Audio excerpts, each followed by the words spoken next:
Hello, everyone. I'm Sydney. And I'm also Sydney. And today, on behalf of the Maryland Made team, we're going to give you all the tips and tricks to help you secure your next opportunity with giving you the best interview preparation for before, during, and after the interview.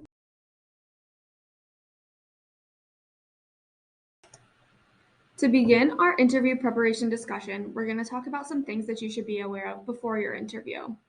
We'll first go through a few different types of interviews. The first type of interview is a phone interview, in which an interviewer will arrange a phone call for a specified date and time.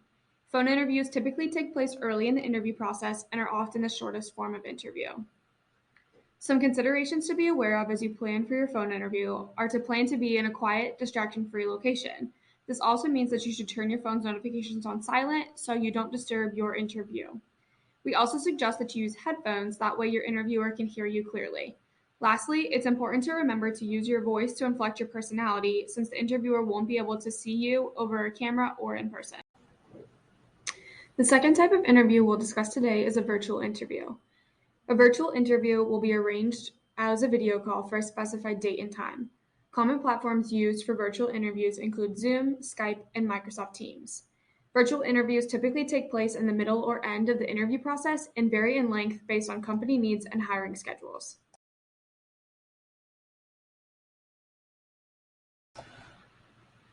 Some considerations to be aware of when planning for a virtual interview are similar to those of a phone interview. You want to be in a quiet, distraction-free location with your phone's notifications on silent. You'll also want to use headphones. Additionally, you'll want to ensure that your Wi-Fi connection is stable, that you're dressed for the industry, that you have a pen and paper ready to take notes.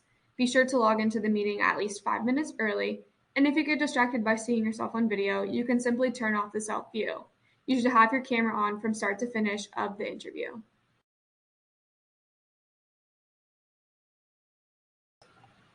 LegalJobs.com reports that online job interviews have increased by 49% since 2011. This means your odds are pretty good that at some point you will have an online job interview.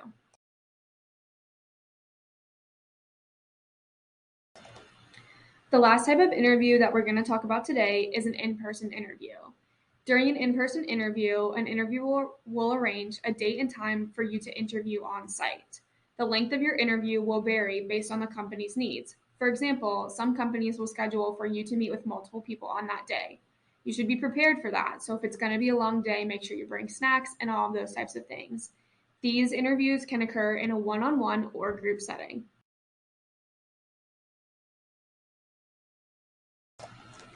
Some things to be aware of as you plan for an in-person interview. Prior to your interview, you should confirm logistics such as the location, travel, parking, and itinerary.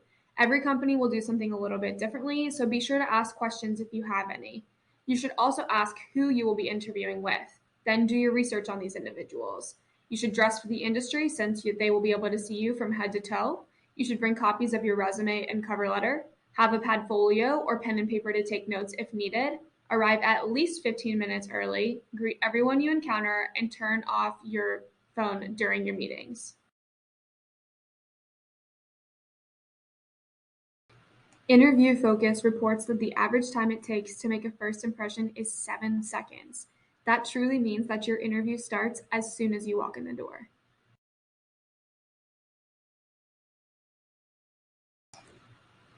So now that we've talked about different types of interviews, let's talk about doing your research. As mentioned in a previous slide, you should ask who you'll be meeting with. Google them, look them up on LinkedIn to learn more about their background and find inspiration for questions to ask them about their stories and experiences. You should determine the expected dress for your interview. Every industry has different expectations. When in doubt, you should always ask. It's always better to ask what the expectation is than to fall short of it. Finally, you should research the company. What are their values? What's their mission? And what's their vision? The more you know, the better prepared you'll be. Now that you've done your research, you'll be able to intertwine some of this research into your answers on questions.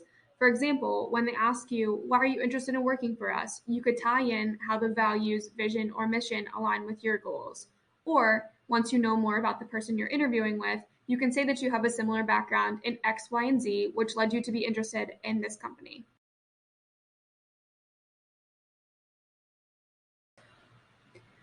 Legal Jobs reports that 47% of candidates performed poorly during their interview because they did not adequately research the company. Therefore, it's super important that you do your research before showing up for your interview.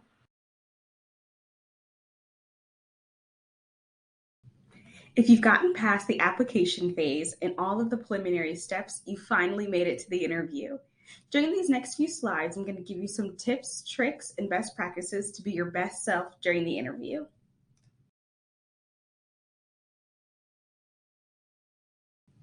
The interview can be a very daunting space, but only if you let it. On interview day, keep the same routine. Treat it as though it's any other day. When traveling to the interview, whether by plane, train, or car, think positively about this interview experience. Please remember that your interview starts as soon as you walk or log into the space. Treat everyone with kindness and respect and be aware of how you're presenting yourself. Before the interview, it's normal to feel anxious. So take an inventory of your body, and if needed, take a deep breath in and a slow exhale. But most importantly, don't forget to smile.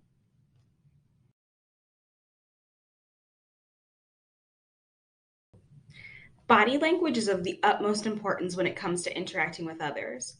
Whether the interview is online or in person, body language is very noticeable. Even if you say you're excited about the opportunity to attend this postgraduate program, but your arms are crossed and you're slouching, that sends another message.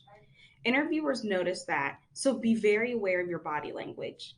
The best practice is to exude confidence and an accessible body language during the interview.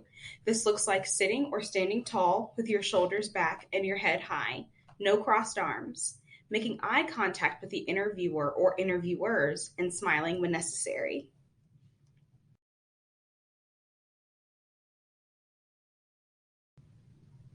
The next aspect that we're going to go into is the STAR method.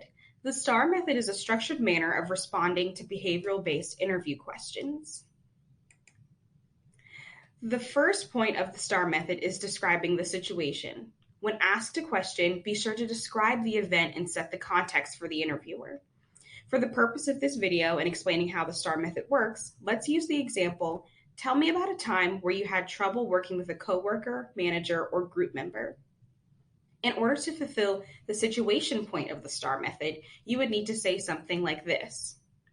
When I was in my Sport for Social Change class, I was assigned a semester-long research project with 5 other students. This way, you're giving the interview context and setting the stage for how you're going to answer the question. The next point of the STAR method is task. In this step, you explain the task you were given to complete and make sure that you include any challenges and expectations. Following along with our example, in order to satisfy the task requirement, you would say something like this. When I was in my Sport for Social Change class, I was assigned to a semester-long research group with 5 other students. One student was reluctant to contribute to the essay portion of our research project because they weren't confident in their writing skills. In this answer, you're describing to the interviewer that you had to complete an essay for the project, and at the same time setting the stage for answering their question about the challenging group member. The third point in the STAR method is action. In this step, you need to tell the interviewer how you took charge and what exactly you did to overcome the challenge of the task. For our example, you could say something like this. When I was in my Sport for Social Change class, I was assigned to a semester-long research group with 5 other students. One student was reluctant to contribute to the essay portion of our research project because they weren't confident in their writing skills. The student and I collaborated and communicated to assign them tasks that they felt more comfortable with and confident in while working to produce the best research paper we could. In this answer, you're highlighting your skills and the action that you took to complete your task. The final point of the STAR method is result. To wrap up your answer in a nice bow, tell the interviewers how the situation panned out. What were the results of your effort? This can take many different forms, but it could sound something like this. When I was in my Sport for Social Change class, I was assigned to a semester-long research group with 5 other students. One student was reluctant to contribute to the essay portion of our research project because they weren't confident in their writing skills. The student and I collaborated and communicated to assign them tasks that they felt more comfortable with and confident in while working to produce the best research paper we could. After this, the group worked together efficiently, and every part of the research project was successfully completed. With this response, you're accurately depicting how the situation ended and what the results of your actions were.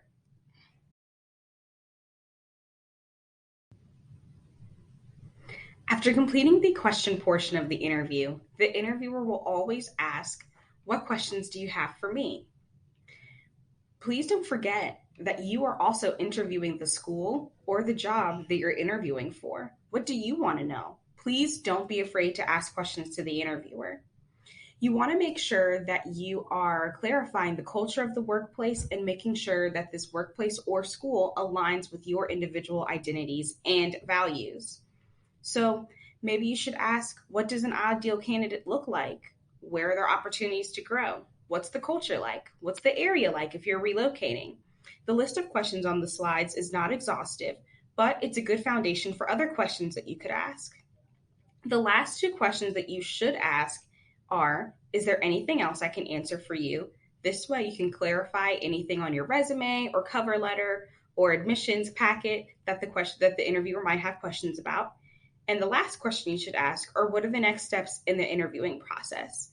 This will be able to give you a nice smooth transition for the interviewer to tell you what the next steps are for admissions or for the job interview. Whew, take a deep breath. So now the interview is over. Let's talk about what comes next.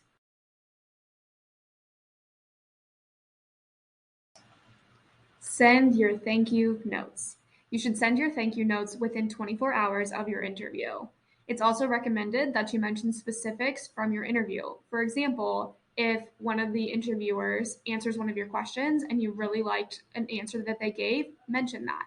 You should also proofread your message for grammatical errors and typos. And lastly, handwritten thank yous do still add a personal touch.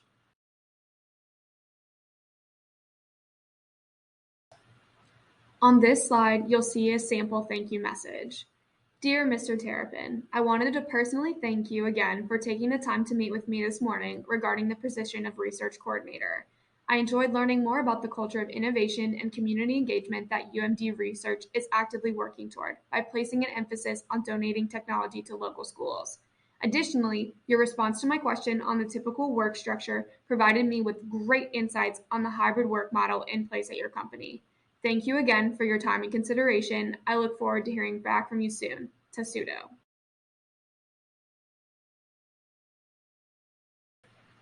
Top Resume reports that 68% of hiring managers believe that thank you notes can affect the decision-making process. So help yourself out and send those quick thank you notes.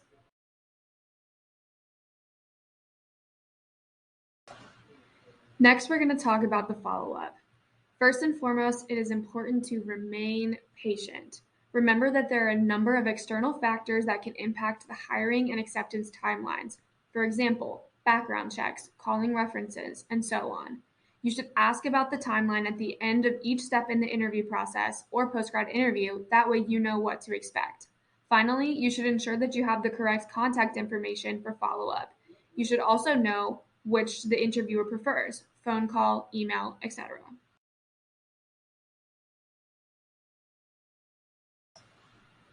On this slide, you'll see an example of a follow-up message.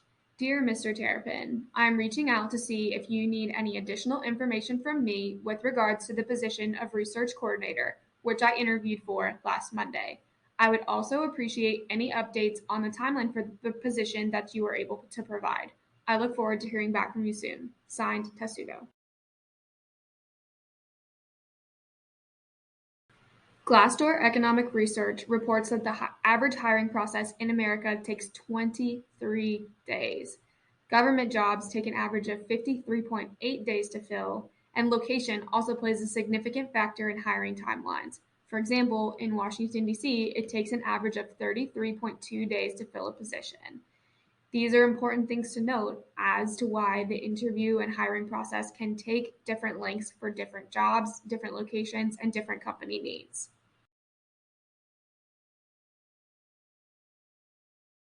Thanks so much for tuning into our presentation, everyone. We hope that you took away some helpful tips, tricks, and reminders to help you be successful in your next interview process. As a reminder, you can always reach out to a friend or mentor and work through a mock interview. You should also research some sample interview questions and work through what your potential answers would be.